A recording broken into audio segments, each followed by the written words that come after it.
Hello everyone, इस video में हम मल्टी डाइस के बारे में पढ़ने वाले हैं। मल्टी डाइस डाइस का ही एक थर्ड टाइप्स का क्वेश्चन होता है। और मैंने प्रीवियस वीडियो में आपको बताया है कि डाइस में हमारे पास टोटल 4 तरह के क्वेश्चन पूछे जाते हैं: सिंगल, डबल, मल्टी और ओपन। सिंगल और डबल के बारे में हमने प्रीवियस वीडियो में एक्सप्लेन कर रखा है। अब इस वीडियो में हम मल्टी डाइस के बारे में बात करेंगे। तो सबसे पहले हम ये समझते हैं कि मल्टी डाइस है क्या। तो देखिएगा, मल्टी डाइस एक ही डाइस का देखा गया अलग अलग व्यूज होता है। फॉर एग्जाम्पल, जैसे मैं इस डाइस की बात करूं, अगर इस डाइस को अगर आप देख रहे हैं, अगर आपको ये और ये सरफेस दिख रहा है, मुझे पीछे के 3 सरफेस दिख रहे हैं, तो इस केस में हम 2 डाइस बनाते थे, जिसे हमने डबल डाइस के फ्रेम में देखा था, और उसके लिए हम 3 कंडीशन का इस्तेमाल किए थे। क्लियर है।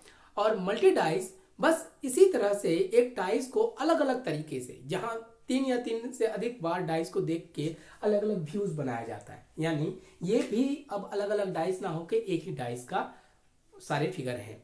क्लियर हो गया। अब दूसरी बात कि मल्टी डाइस के केस में अगर हम इसके क्वेश्चन को सोल्यूशन करते हैं तो इसका अपना कोई एग्जिस्टेंस नहीं होता। ये सिर्फ और सिर्फ जो डबल डाइस के 3 रूल हैं, जब आपने देखा था कि डबल डाइस में एक कॉमन पॉइंट हो तो क्या रूल लगाना है, जब कोई कॉमन पॉइंट ना हो तो क्या रूल लगाना है, जब 2 कॉमन पॉइंट हो तो क्या रूल लगाना है, उसी का यूज मल्टी डाइस करता है। क्लियर है। तो ये तो मैंने आपको थ्योरेटिकल पॉइंट ऑफ व्यू से बताया कि डबल डाइस के क्वेश्चन मल्टी डाइस किस तरह से इसका इंट्रोडक्शन है। अब इसके कुछ क्वेश्चन को सॉल्व कर लेते हैं। जैसे कि मैं यहाँ पे एक क्वेश्चन बना देता हूँ, 362 और यहाँ मैंने लिख दिया 352 और यहाँ कुछ लिख दिया मैंने 361 और यहाँ कुछ लिख दीजिए 514। मैंने एक क्वेश्चन बना दिया आपके लिए।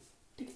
तो मल्टी डाइस में तो पहला आइडिया से आप समझ जाएंगे कि इसमें 3 या 3 से अधिक डाइस दिखाई देता है। लेकिन अब इसका सोल्यूशन क्या करेंगे कि एग्जामिनर आपको इनमें से किसी भी नंबर से पूछ सकता है कि बताइए 1 2 3 4 5 6 में का किसी का भी अपोजिट बता दीजिए।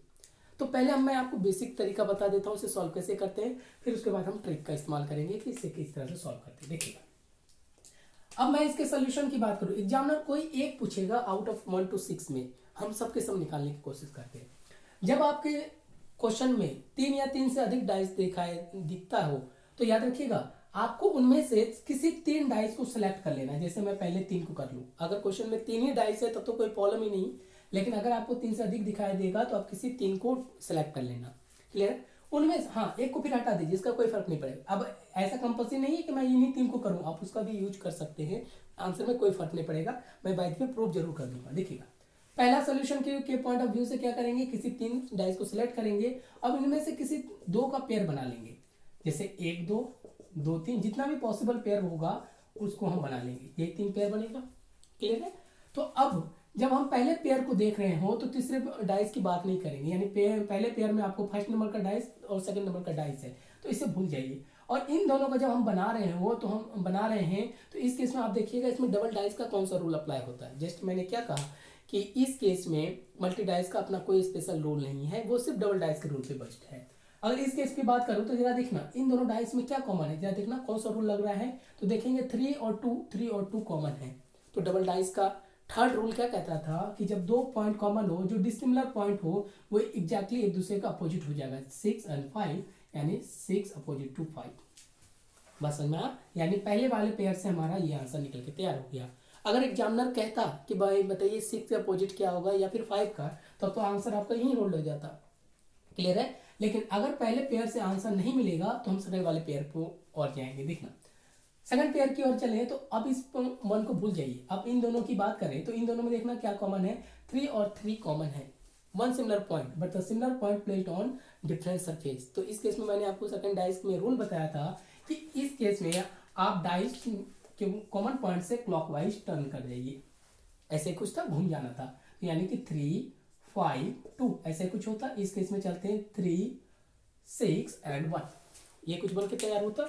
और जो नंबर एक दूसरे को ऊपर नीचे है ये एक दूसरे का अपोजिट हो जाता, और ये कॉमन वैल्यू है, इसके आंसर कौन हो जाता, न्यू वैल्यू में क्या आंसर जाता, 4। तो देखना, अगर पहले पेयर ने आंसर नहीं दिया तो हम सेकंड पेयर में जाएंगे, अगर सेकंड पेयर से भी आंसर नहीं मिलता तो हम थर्ड पेयर में जाते हैं। बात समझ में। और तो हमारे पास सेकंड पेयर से सबके बारे में पता चल गया, लेकिन हम इसको क्वेश्चन को कवर कर लेते हैं इस वाले भी पॉइंट को देखकर। अगर थर्ड और 1 की बात करूं तो 2 को भूल जाइए कि ये नहीं एग्जिस्ट कर रहा।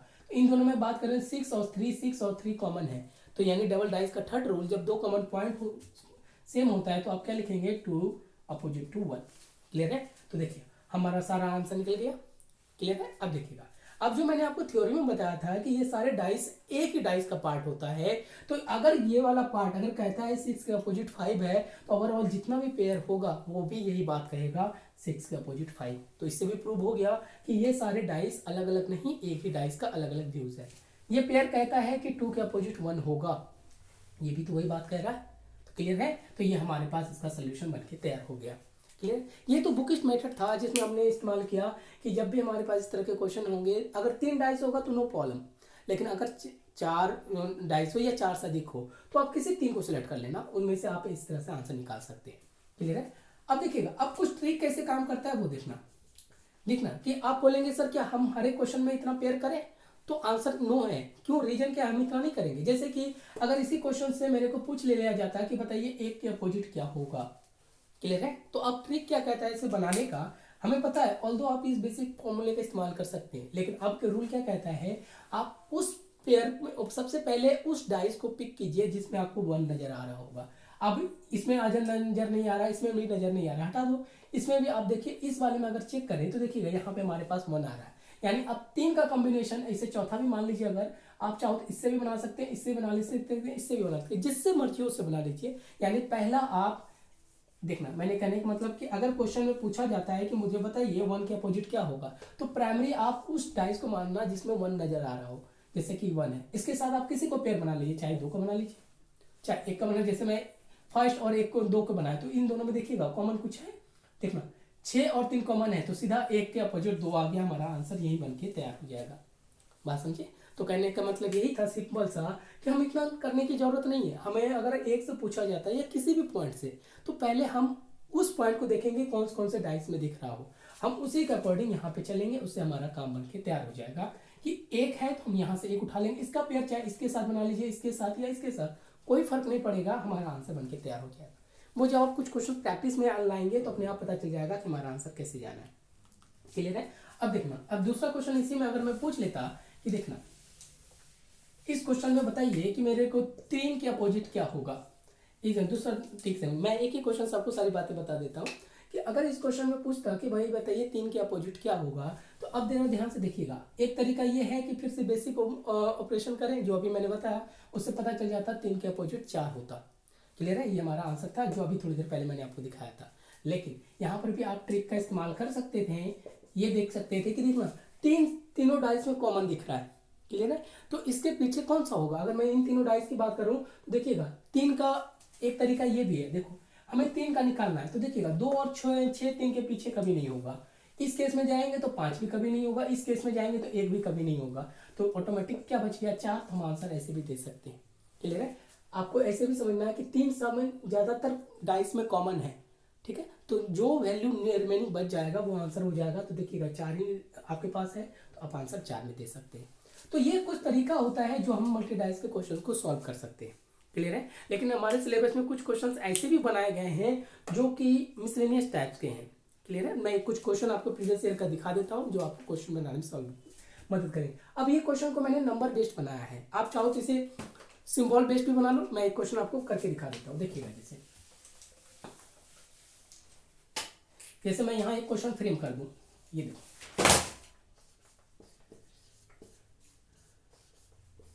ये देखिएगा, मैं 3 ही डाइस का बनाता हूँ, आप चाहे 4 का भी बना लीजिए, 5 का बना लीजिए, कोई फर्क नहीं पड़ेगा। ये देखो, अब मैं एक क्वेश्चन बना देता हूँ, स्टार, एरो, ट्रायंगल, स्टार और सर्कल। मैं यही बना देता हूँ, स्टार, ये ले लीजिए, स्टार, एरो, ट्रायंगल, और इस वाले में ले लीजिए आप स्टार, ट्रायंगल, और ये लीजिएगा। मैंने आपके लिए एक क्वेश्चन बना दिया। एग्जाम में कुछ भी पूछ सकता है कि भाई बताओ इसके ऑपोजिट क्या होगा, तो मैं आपको मैंने बेसिक तरीका क्या बताया है कि पहला काम क्या करना, इसमें 3 है तो 3 का ही जोड़ लीजिए, इन दोनों से पहले पेयर बना लीजिए। इन दोनों का पेयर अगर मैं बनाऊं, देखिएगा सिंबल का भी ऐसे आंसर निकाल सकते हैं कि अगर आपसे पूछा जाए कि इनमें से इन दोनों का पेयर अगर हम बनाएं तो स्टार और डेल्टा ट्रायंगल दोनों कॉमन है, तो आप इन दोनों से क्या निकाल सकते हैं कि ट्रायंगल के अपोजिट हमारे पास, सॉरी स्क्वायर के अपोजिट हमारे पास एरो चला जाएगा। इन दोनों के पेयर से हमारा आंसर निकल जाता है। आगे चलें, इन दोनों के पेयर की अगर मैं बात करूं, अगर क्वेश्चन यहीं से पूछ लिया जाता तो आंसर तो हम यहीं पे हमारे मिल गया, क्योंकि अगर हमारे से पूछता कि भाई बताइए स्क्वायर के अपोजिट क्या होगा, तो पहले हम इसे प्राइमरी बनाते और इसको प्राइमरी बना लेते, जो आपको समझ में आता है। फिर 2 और 3 का पेयर बनाते हैं तो इन दोनों में देखते हैं, फिर यहाँ पे आप क्लॉकवाइज लगा देते, ये कुछ है। तो यहाँ पे चलते स्टार, एरो, ट्रायंगल, इस केस में चलते स्टार, उसके बाद स्क्वायर और सर्कल, ये कुछ है। तो ये देखिएगा, इससे हमारे पास सारे आंसर निकल के तैयार हो गया। अब पता चला कि स्टार के अपोजिट क्या होगा, तो यहाँ पे आंसर न्यू वैल्यू जाएगा। बस समझ में आया। और आपको पता है कि न्यू वैल्यू कैसे निकालते हैं, मैंने प्रीवियस वीडियो में इसके रिगार्डिंग काफी डिटेल में बताया। लास्ट अगर मैं 3 और 1 की भी पेयर बनाऊं, ये देखिएगा, तो इस केस में देखना कि इन दोनों में कॉमन क्या है, स्टार और स्क्वायर, तो सर्कल के अपोजिट ट्रायंगल हो जाएगा। क्लियर है। तो यहां से हमारे पास सारे के सारे आंसर निकल गए। अगर इसी क्वेश्चन में अगर मैं ये पूछ लेता इस क्वेश्चन में कि मुझे बताइए स्टार, हाँ, डॉलर के अपोजिट क्या होगा, देखिएगा सिंपल से अगर क्वेश्चन पूछता है, इस क्वेश्चन को देख के अगर आपको बाकियों से पूछा जाता तो आंसर आपको पता था, लेकिन अगर मैं पूछता क्वेश्चन में कि बताइए इस क्वेश्चन में डॉलर के अपोजिट क्या होगा, तो आपको पता है कि ये क्वेश्चन न्यू वैल्यू, ये अपने आप में ही न्यू वैल्यू है। क्लियर है। अगर ये न्यू वैल्यू तो इसका आंसर हमेशा कॉमन वैल्यू जाएगा, तो स्टार आप इसका ऑप्शन दे देंगे। नीचे 4 ऑप्शन इस तरह से बनाए जाएंगे, ट्रायंगल, बी, एरो, सी, स्टार, डी में नल। क्लियर है। अब इसका आंसर नन मत कह देना, क्यों, क्योंकि आपको पता है कि ये एक न्यू वैल्यू है, कॉमन वैल्यू का आंसर हमेशा न्यू वैल्यू। नंबर के केस में तो हम रिमेनिंग नंबर को निकाल लेते थे, लेकिन जब सिंबॉलिक फॉर्म में आएगा तो न्यू वैल्यू का आपको या तो ऑप्शन में दे दिया जाएगा या फिर उसी को क्वेश्चन बना दिया जाएगा। इसको क्वेश्चन बनाया तो इसका आंसर स्टार चला जाएगा। तो ये हमारा सिंबॉलिक फॉर्म का क्वेश्चन था। क्लियर है। तो अब मैं आपको कुछ प्रीवियस ईयर के क्वेश्चन करा देता हूं जो हमारे सिलेबस पूछे गए। बस इतना काम हमें मल्टी डाइस के लिए करने की जरूरत है। देखना,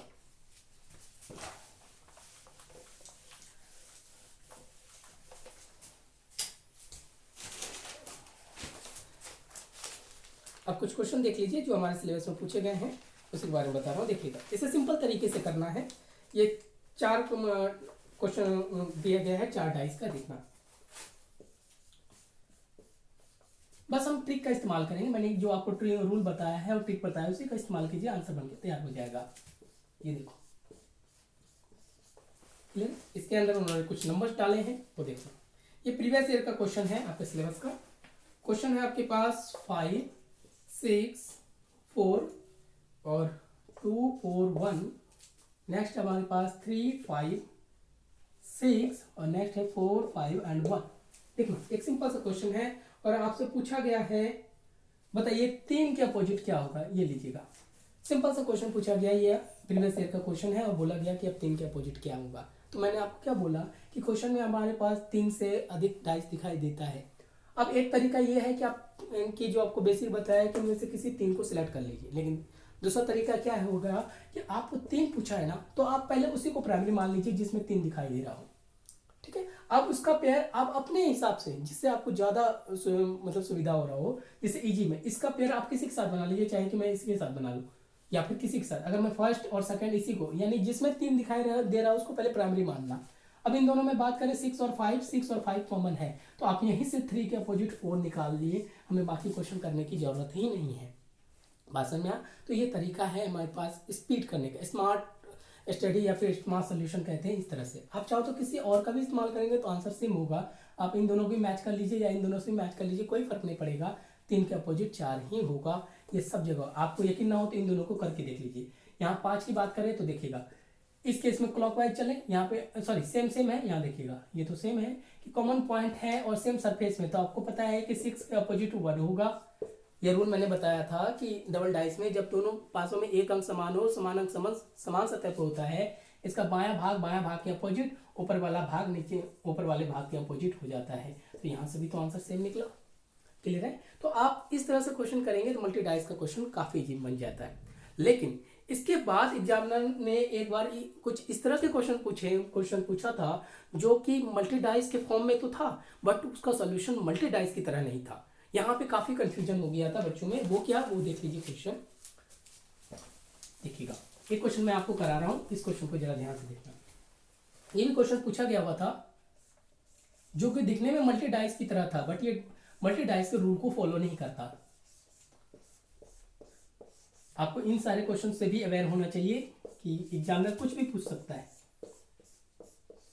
देखिए, क्वेश्चन था आपके पास TVX MPS, नेक्स्ट हमारे पास AEI जे यहाँ पे है और खाली जगह में है, और आपके पास कुछ ऑप्शन था ई एंड ओ, बी था हमारे पास सी एफ, सी में हमारे पास एम जी, और डी में हमारे पास है एल एंड एन। देखिएगा ये क्वेश्चन जब पूछा गया था तो इसमें काफ़ी ज़्यादा कॉन्ट्राडिक्शन में भी ये क्वेश्चन आ गया था कि भाई ये तो मल्टी डाइस का क्वेश्चन है और यहाँ पे कोई रूल फॉलो नहीं कर रहा है। क्यों रूल इसलिए नहीं फॉलो कर रहा है, मैंने आपको बताया था कि ये एक ही डाइस का जो है अलग अलग व्यूज हैं। तो एक डाइस में टोटल 6 सरफेस होते हैं और 6 वैल्यू सरफेस में आप 6 वैल्यू ही भर सकते हैं, लेकिन यहाँ पे वैल्यू कितनी है 1 2 3, यानी अलग अलग वैल्यू देखना, 3 इसमें 3 इसमें 6 और 3 9, पॉसिबल तो है ही नहीं। इसलिए यहाँ पे कुछ क्वेश्चन लोगों ने इसमें ऑब्जेक्शन उठा दिया कि ये मल्टी डाइस के क्वेश्चन पे, क्योंकि मल्टी डाइस अगर ये एक डाइस का ही रूप है, कहने का मतलब इसमें 6 सरफेस है, 6 सरफेस में आप 6 वैल्यू ही डाल सकते हैं, लेकिन यहाँ देखना 9 वैल्यू है। तब आपसे पूछा गया इस केस में कि बताइए जो ये ब्लैंक है यहाँ पे क्या होगा, यहाँ पे क्या होगा, समझ में? तो इसी क्वेश्चन को अब हम सॉल्व कर लेते हैं। देखना अब ये क्वेश्चन दिखने में भले मल्टी डाइस है, बट यहाँ पे मल्टी डाइस का रूल नहीं लगेगा, इस चीज से भी अवेयर होकर चल लिया, नहीं तो क्वेश्चन गलत हो जाता है। अभी इस क्वेश्चन को हम देखें तो यहाँ पे मल्टी डाइस का रूल तभी वायलेशन हो गया जब यहाँ पे 6 अलग अलग 6 से ज्यादा वैल्यू हो गया, यानी अब ये क्वेश्चन मल्टी डाइस के अकॉर्डिंग आप सॉल्व नहीं करेंगे। अब यहाँ पे मल्टी डाइस का उन्होंने सिर्फ एप्लीकेशन उठाया है, ठीक है, लेकिन प्रोसेस इसमें कुछ और बनने में लगेगा। वो कैसे, अब इसे सॉल्व करके देखते हैं। देखना यहाँ पे उन्होंने क्या किया है, इस केस में देखें तो यहाँ पे कोडिंग डिकोडिंग वाला सीक्वेंस नंबर का इस्तेमाल किया। देखो इस केस में ये होता है 20, ये 22 और ये देखिएगा x 24 होता है। यहाँ ने इन्होंने क्या किया कि यहाँ से अगर स्टार्ट किया, देखिएगा इन्होंने +2 का गैप से इस नंबर को लिखा, ये T20, V22 और X24। इस केस में चले तो ये 13 होता है, ये 16 होता है, ये 19 होता है। यहाँ पे अगर मैं देखूं तो ये इसमें जाने का जो प्रोसेस है +2 का +3 का, यहाँ से उन्होंने देखना +2 का इस्तेमाल किया है, यानी पहले लेफ्ट साइड से, आप कहीं से भी ले सकते हो, ऐसा कंपल्सरी नहीं है। जैसे मैं T20 लेता हूँ, फिर 22 2 जोड़ो, फिर 2 जोड़ो 24, फिर इस केस में उन्होंने 13 3 16 3 19। फिर इस केस में चले यहाँ देखने का, ये हमारे पास 1 है, ये 5 है और ये हमारे पास 9 है, ये आई है आपके पास। तो इस केस में अगर जाए तो यहाँ देखना +4 का उन्होंने ऑप्शन बनाया। बात समझा? अब इससे पता चल गया आपको कि यहाँ पे हमें कितना का बनाना होगा, +5 का। इसकी वैल्यू 10 है, अगर जाते आगे तो यहाँ पे इसकी वैल्यू का 15 वाला डिजिट चाहिए, और चूंकि हम क्लॉकवाइज जा रहे हैं तो इससे एक नीचे, यानी यहाँ वाला जो वैल्यू होगा वो 5 होगा। क्लियर हुआ? तो इस केस में अगर e की वैल्यू 5 जो है वो e हो जाता है और 50 o हो जाता है, हमारा ऑप्शन ए चला जाएगा। समझ में आया? तो ये कुछ तरीका था जो मल्टी डाइस के एप्लीकेशन को इस्तेमाल करके क्वेश्चन बनाए जाते हैं। तो यहाँ पे कंफ्यूज मत होना कि सर ने तो बताया है कि क्वेश्चन में अगर डाइस दिखाई दे 3 या 3 से अधिक डाइस तो वो मल्टी डाइस ही होगा, तो बट होगा तो सही, बिल्कुल सही है, लेकिन ये सारे डाइस एक ही डाइस का पार्ट है, तो चाहे कैसा भी डाइस हो उसमें 6 वैल्यू ही दिखना चाहिए। 6 से अगर वैल्यू है तो वहाँ पे तब मल्टी डाइस के रूल का वायलेशन हो जाता है, तब वहाँ पे कुछ और रूल लगाया जाएगा, जैसे कि ये था, इसमें 3 अलग पॉइंट, इसमें भी 3 अलग पॉइंट, इसमें भी 3 अलग पॉइंट। तो ये चीज़ ध्यान में लेकर चलना, और इस तरह से आप क्वेश्चन को फॉलो करेंगे तो आपके सारे क्वेश्चन बनके तैयार हो जाएंगे। क्लियर था? तो ये आपके पास मल्टी डाइस का डिटेल एक्सप्लेनेशन था। नेक्स्ट वीडियो में हम ओपन डाइस से क्वेश्चन को स्टार्ट करेंगे। Thank you.